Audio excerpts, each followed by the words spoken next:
through your experiences pre and post 94. Good day to you. The experiences have been vastly different because, you know, when growing up in the dusty streets where there were no pavements and there was no tar, it was during an era where there was strife. Sometimes in the morning, just before going to school, you find that decisions were that tomorrow we're not going to class, we're doing. At one time, I remember when we were growing up there in Wheatbank, my cousin, my boy cousin who's younger than me, came running and fell, and he was slashed. And as a child myself in the house, the parents were at work. I had to assist, you know, to clean up his wound. And we didn't even have taxi money to go to town or take him to the clinic. Sometimes it would be just for fun, you know, with that strength and you know, that oomph that you are fighting for a right cause, you know, to join the toi, to sing the struggle songs. But when the hippos come, nobody will tell anything, we'll run for our lives. That was the kind of experience when you're growing up. And sometimes when you go to the park, you know, it wasn't nice. We grew up during an era where it would be whites only, you know. Then you would ask yourself as a child, and these were the questions you didn't understand why such things were happening. Even in toilets, you know, that demarcation, that difference, those differences, whites only, even in swimming pools. But now, post 20 years, post the freedom and democracy, there's a lot we are celebrating. Now we can mingle freely without the racial divisions. We can swim, go to the common municipal parks, we swim together. Even at school now, our children, they can even play games that the black schools were not providing. For example, hockey, some dancing sporting codes like ballet. Those are things that we are celebrating. Even in terms of technological advancement, we are now having access to free internet in some libraries, which is a very good thing to upload. Also, post 20 years of democracy, you know, the highlights are that the divisions are slowly closing. We are now having more and more interracial marriages. We're now having more children having friends across racial lines. We are we are living in an era where we are no longer divided by settlements. We are now able to live together. We are now able to attend and sing in praise and song in common churches. That is also another significant major celebration. Also, 20 years of freedom and democracy has been accompanied by official documentation and policies, you know, stemming from the Freedom Charter. We have a Bill of Rights and Responsibilities. Now we know that responsible behavior comes with responsible reasoning. We have the Constitution that guides us.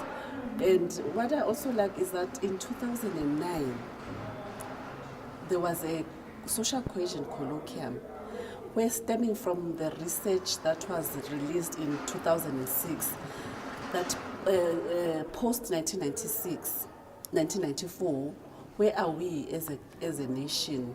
Even if we are developing economically, we are developing in terms of capital infrastructure, but in terms of the soul, the heart, the soul of the nation, where are we? That research that was commissioned, conducted by HSRC, is what placed a social cohesion and nation building on top of a government agenda. From those recommendations, a colloquium was convened as led by the Department of Arts and Culture in Durban, where it was representative of all different sectors of society, the marginalized groups, women, youth, labor, civil society, business, where we all came together, and there were resolutions. From those resolutions, it came out clearly that we need to dialogue as a nation. We need to discuss. And there was a recommendation that a national summit be convened. And historically, it was convened in Kliptown, where the Freedom Charter was signed. That's also a major celebration to celebrate and tell the story about. From that summit, as a nation, 12 resolutions were tabled, that as a nation, in order to achieve that state that we also desire, the dream of a non-racist, non-sexist, and a united society. Among other, what are some of the things that we can do? One of them was to develop a manual and toolkit to guide us on dialoguing. Another was to promote the Charter of Values and moral regeneration. And the moral regeneration is also another story to celebrate that the movement is strong in all the provinces, and to continue to roll out community conversations rather than imposing, brilliantly thought of ideas by government officials. But now, this consultation, through these dialogues, there's this consultation where as citizens, we own the process of development, working together with civil society and the three spheres of government. That is also a major significant breakthrough.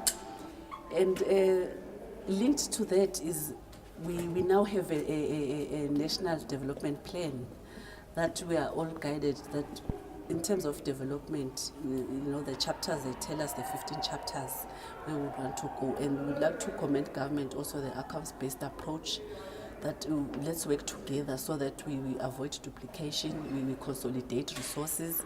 That's also another significant celebration in the 20 years of freedom and democracy. And the bridge in the economic gaps, it's a story to celebrate.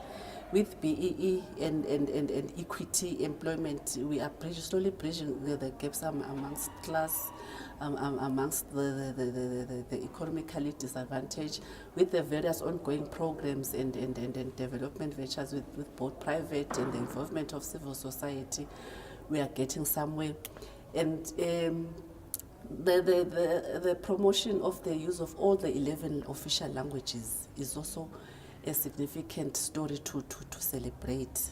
At least to encourage that, let's at least learn one or two more other languages of the official languages of the country, so that we are able to talk and understand each other.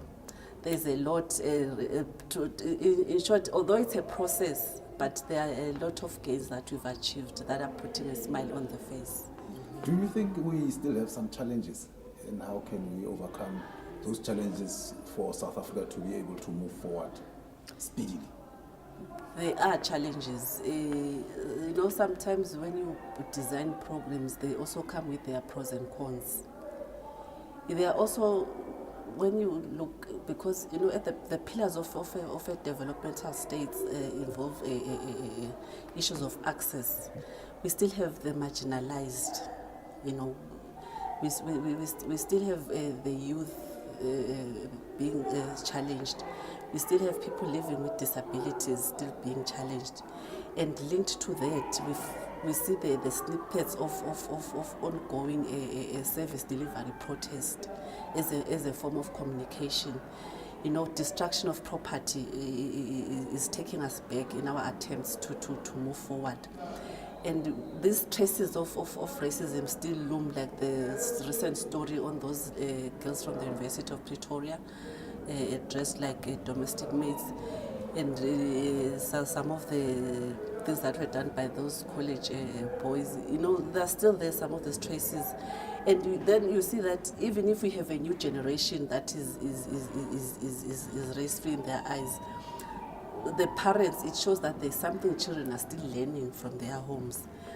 And another challenge that is facing us is economic meltdown. Because if we are to transform the foundation is rapid economic development. Linked to that is corruption. Corruption is taking us back. Corruption linked with responsible leadership and values. The values, we are living in a sick society. The social ills. It shows that, the rape, crime, gender-based violence, abuse, substance, alcohol, all these social ills are taking us backwards in our celebration of the 20 years of democracy.